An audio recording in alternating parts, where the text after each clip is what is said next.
आत्मा की खोज, अनंत शक्ति, आनंद और शांति, ईश्वरीय भक्ति के लिए जुड़े रहें हमारे चैनल से।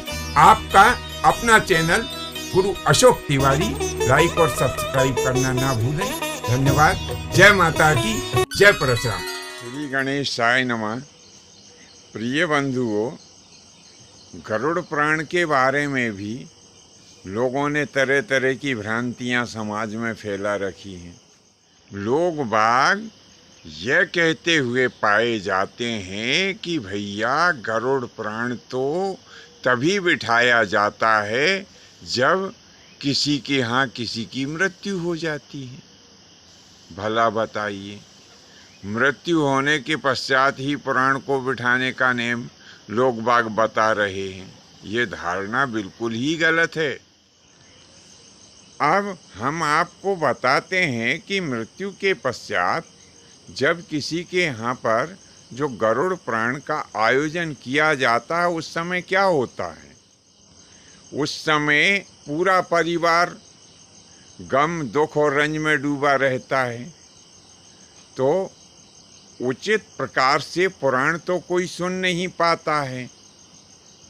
केवल इतना जरूर है कि जो मृतक प्राणी है उसे जरूर शांति मिल जाती है।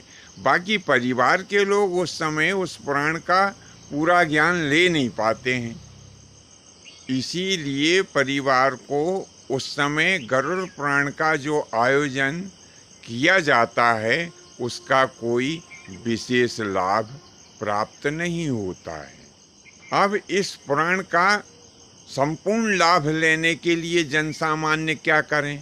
लोगों ने तो भ्रांति फैला दी कि भैया वो तो किसी की मृत्यु हो जाती है तभी इस पुराण का आयोजन किया जाता है।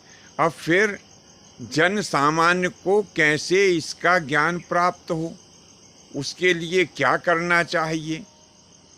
तो उसके लिए तो हमारा मत ऐसा है कि जब आप उस पुराण को पढ़ेंगे ही नहीं, सुनेंगे ही नहीं, जब समझेंगे ही नहीं, तो आपको ज्ञान कैसे प्राप्त होगा। क्योंकि कुछ लोगों ने तो भ्रम फैला दिया कि वो तो शांत होने के बाद में ही पुराण को बिठाया जाता है। बड़ा ही विचारणीय प्रश्न है कि गरुड़ पुराण जैसे महापुराण का ज्ञान हम कैसे प्राप्त करें। सनातन धर्म में 16 संस्कारों का बड़ा ही महत्व है। इनमें कुछ संस्कार तो हमारे जन्म लेने के पहले कर दिए जाते हैं और कुछ संस्कार हमारे जन्म लेने के बाद में किए जाते हैं। तो इस प्रकार से ये 15 संस्कार हो जाते हैं। 16वां, जिसे कि अंतिम संस्कार भी कहते हैं, यह संस्कार मृत्यु के पश्चात किया जाता है।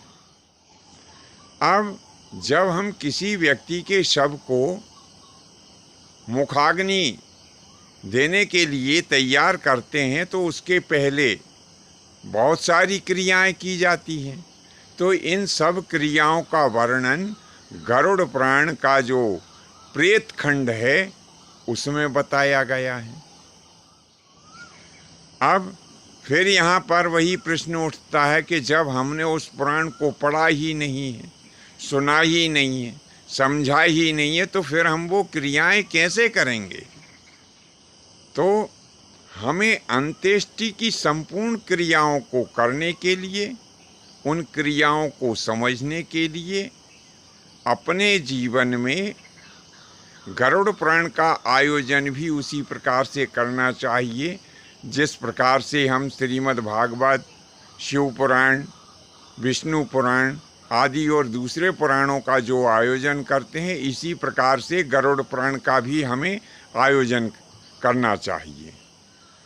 क्योंकि स्वस्थ मस्तिष्क के रहते हुए हम जो कथा सुनेंगे वह कथा हमारे हृदय में बैठ भी जाएगी और हमें याद भी रह जाएगी। तब ये सब चीज़ें जब हमारे हृदय में बैठ जाएंगी, हमें याद रह जाएंगी, तब किसी के यहाँ पर जब कोई प्राणी स्वर्गगत हो जाया करेगा, तो उस समय हम जो क्रियाएं हमें याद हैं उन क्रियाओं को हम भली प्रकार से संपन्न भी कर सकेंगे। इसीलिए मेरा सभी बहन भाइयों से अनुरोध है कि अज्ञानियों के बहकावे में नहीं आए, क्योंकि वो तो तुम्हें कह देंगे अरे भैया गरुड़ पुराण अपन नहीं सुनते, जिसके परिवार में मृत्यु हुई है वो तो वही लोग सुनते हैं। ऐसे अज्ञानियों के बहकावे में नहीं आए। जहाँ भी आपको गरुड़ पुराण सुनने का योग प्राप्त हो, वहाँ जाकर के गरुड़ पुराण अवश्य ही सुने, क्योंकि गरुड़ पुराण के पढ़ने से, सुनने से भोग और मोक्ष दोनों प्राप्त होते हैं, ईश्वर की कृपा प्राप्त होती है। बंधुओं, आज के लिए बस इतना ही। शेष फिर कभी नए विषय के साथ में आपकी सेवा में उपस्थित होंगे। आज्ञा दीजिए। धन्यवाद। जय माता की, जय परशुराम जी।